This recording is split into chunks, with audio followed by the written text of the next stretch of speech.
Mas. Aku bingung Gini mas, pejuang tahun 45 memperjuangkan kemerdekaan. Terus pendahulu yang ada di tahun 98 itu kan memperjuangkan reformasi.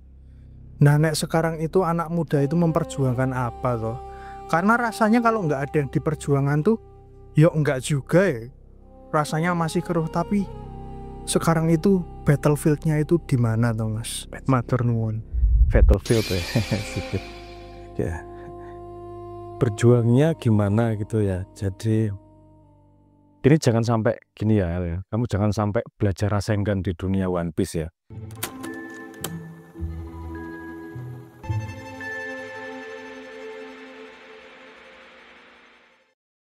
Kita perlu tahu lapangan perang atau lapangan permainannya dulu sebelum mau ngomong berjuangnya gimana. Selalu seperti itu. Kalau salah lapangan ya pasti kalah perang ya, karena perangnya saat itu apa ya, lapangannya harus sesuai dengan saat itu. Gini aja, tak kasih contoh aja. Misalnya kamu perang debat lawan orang gitu, kamu nggak terkalahkan di dunia debatnya. Ketika lawan anjing, lapangan perangnya beda nih. Kamu mau debat kayak apa, kayak anjing sama anjing ya tetap kecokot, tetap kegigit, kalah ya tetap rabies kan gitu. Artinya harus tepat tempatnya. Mari kita lihat Poland dalam nggak sejauh-jauh ya, dari 19-an aja lah. 1945 kemerdekaan Indonesia. Oke. Itu titik enak dipakai jadi apa namanya? Fondasi untuk belajar. Sebelum 1945 sampai ada sejarah perang. Basisnya seperti hewan ditambah teknologi. Maksudnya gini, yang terjadi adalah dominasi fisik. Yang berkembang hanyalah teknologinya. Ya, tadinya dari kampak, terus kemudian panah, terus ada kavaleri pakai berkuda, inovasi-inovasi itu phalanx dan seterusnya, macam-macam lah inovasinya. Tapi intinya sama, itu eranya adalah era fisik.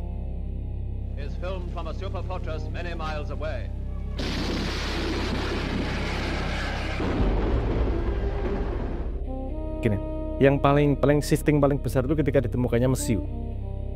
Mesiu pertama kali ditemukan kalau nggak salah di Cina untuk bikin kembang api. Dipegang orang Eropa jadi alat perang kan gitu ceritanya.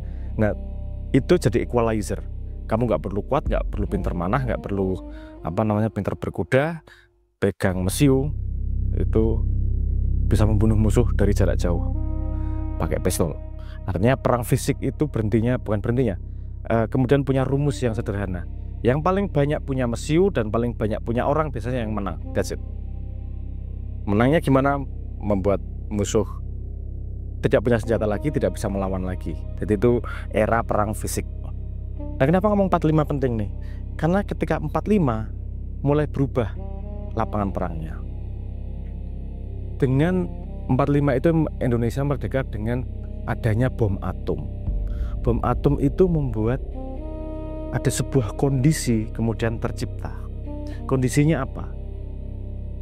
Ini seperti mesiu. Bom atom itu menjadi penanda dalam sejarah bahwa ada kondisi yang disebut sebagai MAD, Mutually Assured Destruction. The Soviet Union tested their first atomic bomb, beginning an arms race that literally shook the earth. The two superpowers evolved a new strategic doctrine called Mutually Assured Destruction. Karena daya destruksinya yang begitu besar, nggak cuma ledakannya seperti mesiu, tapi juga radiasinya sampai bisa ke ke atmosfer dan bisa bertahun-tahun lamanya. Dan itu berefek pada semua, nggak cuma yang dibom. Dan bayangkan kalau ada beberapa negara berperang punya bom atom, ketika mereka saling melempar bom atomnya, dua-duanya pasti hancur siapapun yang menang. Setelah 45 itu, perang secara fisik jadi nggak make sense, karena kalau kita perang dua-duanya remuk makanya perangnya kemudian geser, lapangannya geser nih ke lapangan yang namanya perang ekonomi.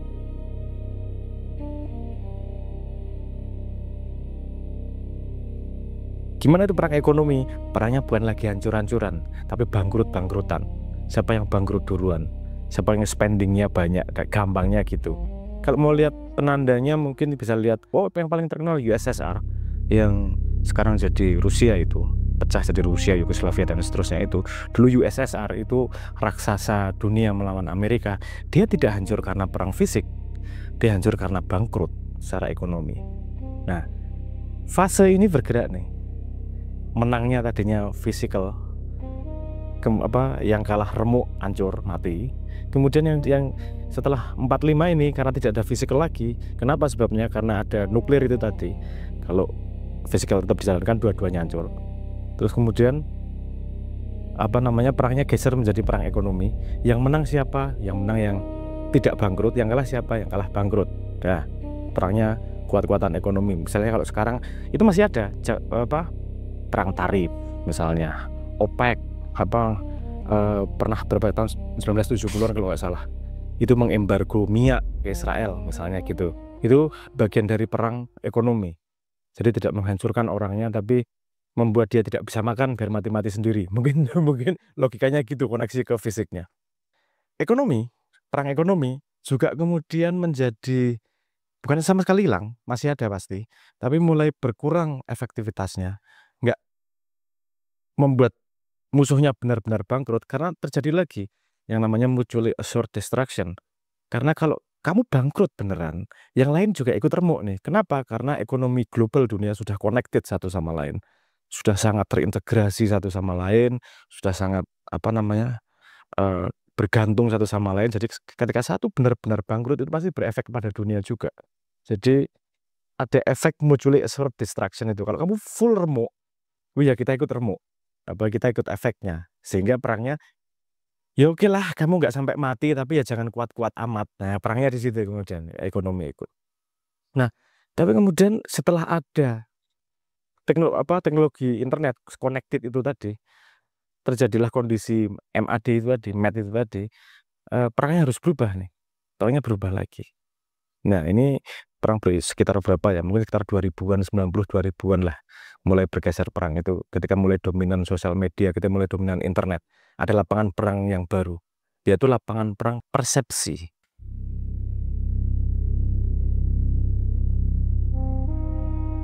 Itu lebih efektif lagi, cost efisien.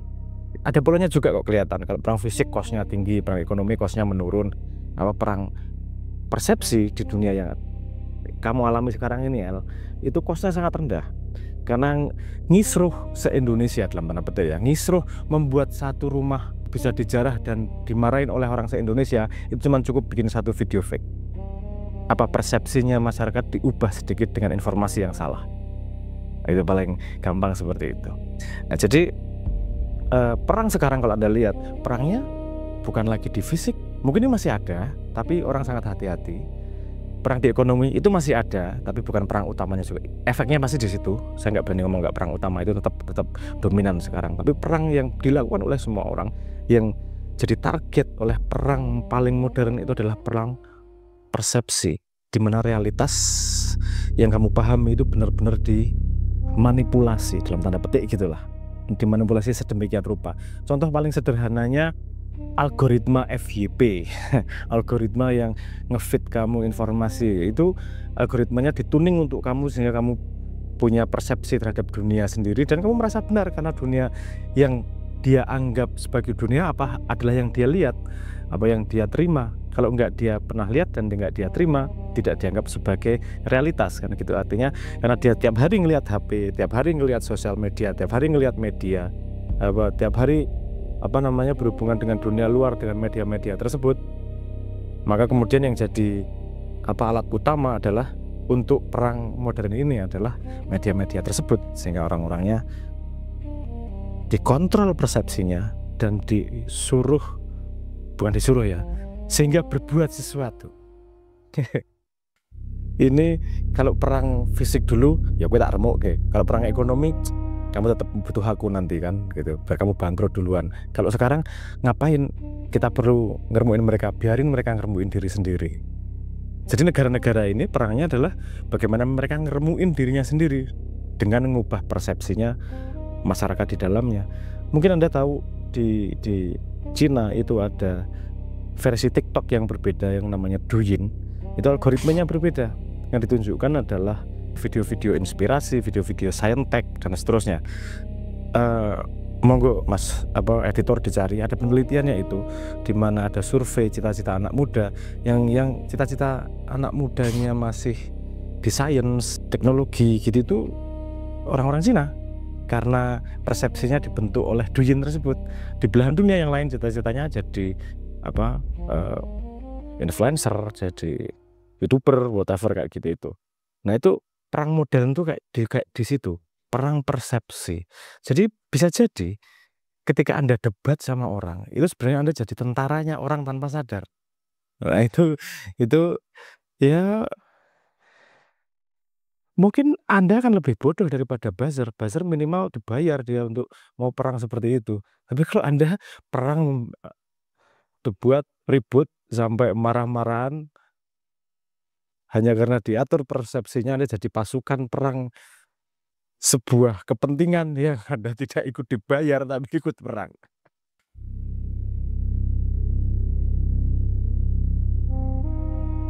Oke, itu nomor satu perangnya adalah menjaga persepsimu tetap clear.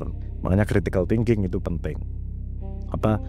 Informasi yang datang itu selalu dicek and recheck, karena mereka punya kepentingan. Kamu udah tahu paham nih, betul bahwa peta peperangan adalah membuat persepsimu berubah.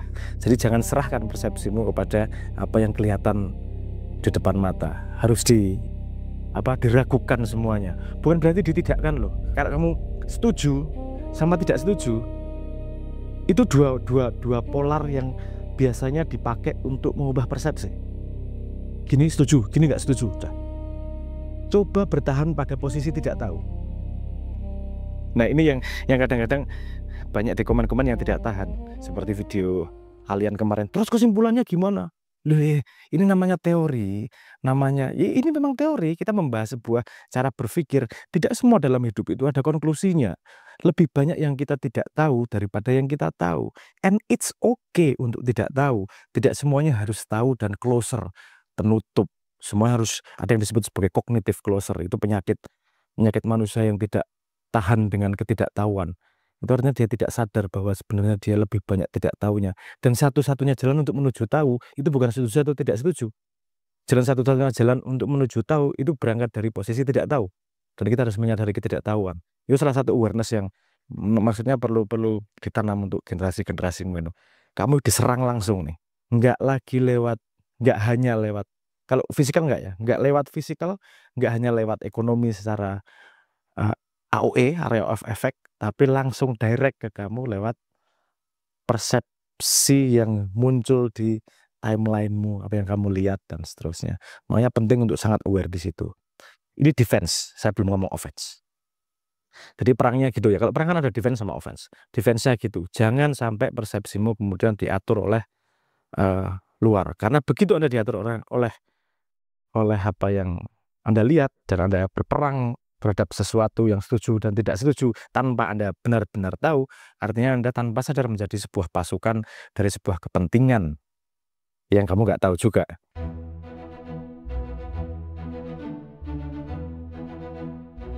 Offense-nya gimana? Oke, untuk kita tahu offense-nya, kita harus tahu musuhnya siapa. Musuhnya adalah yang membuat persepsi terhadap realitas itu. Apakah sosial media? Kalau kamu mau bener-beneran menghindari sosial media, oke, nggak masalah. Tapi juga ada kekurangannya. Kamu nanti nggak tahu berita terakhir, susah mencari memanfaatkan radar keramaian dalam sosial media. Tapi ada juga aktor-aktor jahat yang memanfaatkan sosial media untuk mengubah persepsimu. Itu biasa yang disebut sebagai buzzer. Buzzer itu memang pasukan dibayar untuk mengubah persepsimu pada sebuah pandangan tertentu. Lagi-lagi tadi kalau defense-mu kuat, kamu tidak akan mudah terpengaruhi oleh buzzer. Kalau saya rekomendasinya gini, WMI, lakukan sesuatu yang sekaligus membuat defense-mu lebih kuat, tapi juga melemahkan musuh. Dalam dunia algoritma ini paling gampang, kalau ada yang menurut mode buzzer, blok, that's it. Kenapa? Karena opsinya kalau kamu melawan dia berhasil gaslighting, berhasil membuatmu bereaksi. Dan ketika banyak interaksi, mulai naik ratingnya. dia bisa mempengaruhi lebih banyak orang. Kan gitu. Buzzer-buzzer ini pasti akan punya akun banyak, bahkan mesin bisa punya 2000 akun. Nah ini kalau dia dikasih lapangan, lama-lama akan naik. Kalau kita tahu bahwa dia buzzer, selamatkan dirimu. Kamu tidak mendengar satu orang ini, hidupnya tidak berkurang juga kok. Begitu banyak informasi yang tersedia di dunia maya, kamu kehilangan, nggak follow 1-2, ngeblok 1-2 orang, itu nggak masalah. Pastikan bahwa orang ini memang nggak pernah punya argumentasi, cuman mau ngejek aja. Allah, apa L kemarin? Allah gondrong tahu apa. Oke, saya sih nggak peduli amat dengan itu. Tapi ini tidak membantu percakapan publik nih. Ini tidak membantu tidak ikut serta dalam diskusi. Ini cuma gaslighting aja. Apa yang dilakukan dengan itu? Ban, that's it. Kamu kehilangan 1 viewer, it's okay. Kamu kehilangan 1 follower, it's okay. Ini nggak membuatmu mati juga kok. Kamu jaga persepsimu, jaga kesehatan mentalmu, jangan mau diprovokasi, karena yang paling real dalam hidupmu adalah realitasmu. Kalau realitas berbeda, terjadi perdebatan dan obrolan diskusi, that's good. Karena ketika 2 persepsi yang berbeda ngobrol dan pengen benar-benar niatnya adalah bareng-bareng untuk mencari kebenaran bersama, hanya ada 2 kemungkinan yang terjadi. Aku tahu sesuatu yang kamu tahu, atau kamu tahu sesuatu yang aku nggak tahu. Jadi kalau aku tahu sesuatu yang kamu nggak tahu, aku membagi. Kalau kamu tahu sesuatu yang aku nggak tahu, aku belajar. That's it. Kemungkinannya 2 itu aja. Tapi kalau gaslighting, ini buzzer dan segala macam, ini nggak ada tujuan, bukan dari 2 itu. Tujuannya hanyalah membuatmu bereaksi. That's it. Marah kayak, kesel kayak. Kamu lihat thread. Kalau saya pribadi ya, hidupnya sudah cukup kompleks, banyak yang harus dihadapi. Menurut saya juga teman-teman Gen Z juga akan mengalami itu. Hidupmu tuh kompleks loh, ngadepi banyak masalah juga loh. Limitasi hal-hal yang nggak penting. Kalau memang ini gaslightingmu, pengen bikin kamu marah, block, that's it. Itu ada gunanya tombol block, tombol hide from your viewer, whatever itu. Pakai aja itu.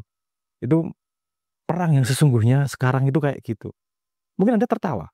Kok iso kayak gitu adalah perang? Perang itu selalu ada dalam lapangan permainan. Dan kebetulan permainan saat ini adalah permainan persepsi. Bukan lagi permainan fisik, bukan lagi permainan ekonomi. Ini nuansa ya. Saya nggak ngomong bahwa perang ekonomi pasti hilang, perang fisik pasti hilang. Enggak. Tapi perang utama yang terjadi tiap hari sekarang adalah perang persepsi. Gimana menghadapi perang persepsi? Masing-masing harus menjaga persepsinya tetap berdaulat. Tapi jangan terjebak dalam echo chamber. Jangan hanya sisakan orang yang kamu setuju dengannya. No, itu juga salah. Jebakannya bisa di situ nanti. Aku beda pendapat nih, aku blok. That's stupid. Beda pendapat, it's okay.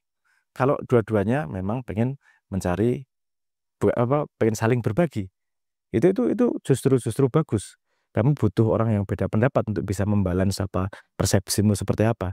Tapi ada buzzer-buzzer yang lihat, kalau buzzer itu nggak akan punya argumentasi banyak, hal argumentasi dalam tanda petik menjijikkan, nggak punya fondasi apa-apa, intinya cuma gaslighting. Ini cuma ngejek aja, bodoh, tahu apa. Paling sederhana biasanya. Oh tadi yang kemarin di video kemarin, emang kamu pernah berbuat apa? Terus sebentar, ini sudah didukung oleh 58% lu. Kamu kalau mau jadi pejabat, whatever lah. Itu nggak memecahkan masalah apa-apa. Itu ad hominem, nyerang personal tanpa nyenggol masalahnya, nyerang area, memframing dan seterusnya.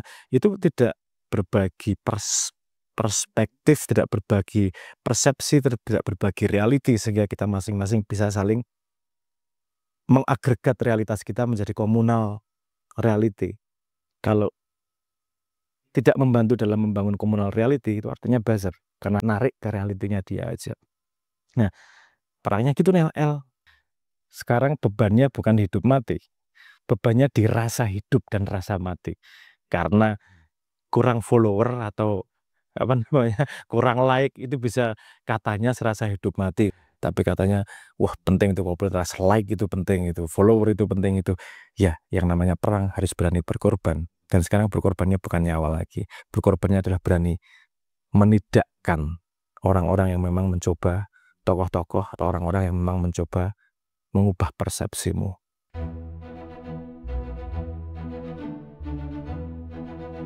Sekarang lapangan perangnya sudah berubah. Dulu sebelum 45 itu lapangan perangnya adalah fisik. Setelah 45 karena ada nuklir, lapangan perangnya bergeser ke ekonomi. Bukti-buktinya tadi sudah saya ceritakan. Terus kemudian setelah itu ketika ada dunia, ketika orang bisa masuk ke tanganmu lewat handphone, pakai mobile phone, kemudian perang berikutnya yaitu perang perspektif.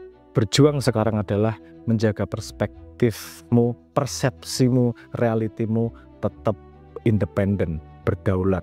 Berdaulat bukan berarti harus beda sama orang, bukan berarti harus tidak mau belajar sama orang, enggak gitu. Tapi selektif dalam memilih siapa yang jadi lingkarmu, siapa yang mempengaruhi perspektifmu. Selamat berjuang, Nel. Monggo dipilih siapa yang mau diblok, monggo dipilih siapa yang mau direspon, monggo dipilih siapa yang mau dilempar batu. Nggak bisa ding kalau lempar batu, tetangga itu yang dilempar batu. Kalau di sosial media nggak bisa lempar batu, cuma bisa diblok.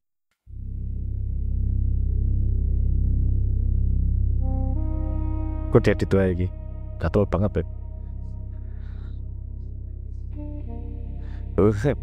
Iki editorial surah itu